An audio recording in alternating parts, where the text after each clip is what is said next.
Getuk tolim, irtes antisha yen tukzu, gistolfen yen froche langenu.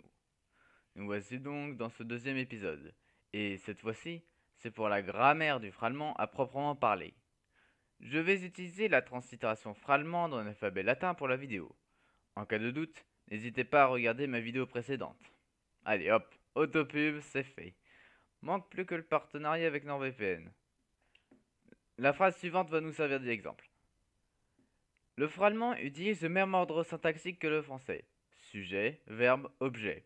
Le groupe nominal comprend le radical, souvent court, suivi d'adjectifs préfixés et de déterminants suffixés, un peu comme en basque. Il existe entre 3 et 6 genres différents selon la manière dont on compte.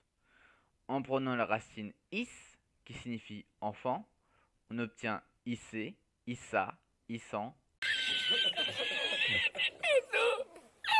et issu. Et tout ceci deviennent ici au pluriel, ce qui se comporte donc comme un genre. Avant la marque du genre peut se trouver une consonne qui indique le type de déterminant.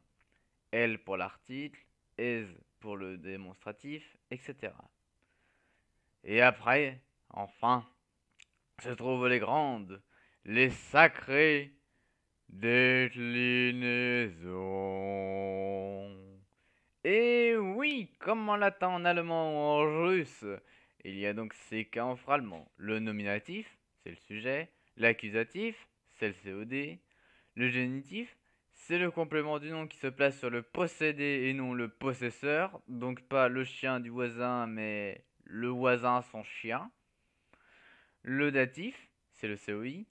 L'ablatif, c'est les compléments circonstanciels et il y a plein de prépositions qui se mettent avant tout le monde pour déterminer lequel c'est, donc temps, manière, etc.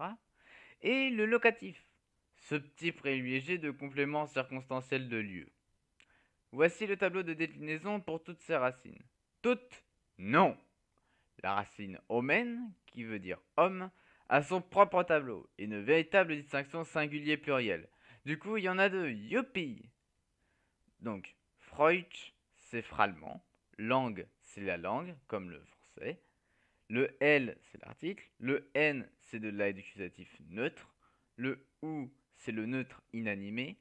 Et les deux E, c'est juste pour la prononciation. Les verbes nous réservent aussi des surprises. Le présent, ça fonctionne comme en français.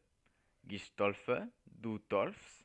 R au masculin, za au féminin, ans, us, us au neutre, tolft, vie tolfon, ie tolfant, ir au masculin, zi au féminin, ist au neutre, tonf. Pour la troisième personne du pluriel, on remplace la dernière voyelle par celle qui lui correspond selon ce schéma. Pour le passé, c'est le même batathlon, mais pour les consonnes. Donc, gistolse, du tols, tolst, vie tolson, vie tolsant, ir tols. Pour le futur, c'est plus simple.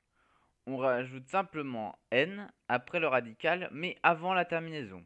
Et pour le conditionnel, vous faites les changements du passé et du futur.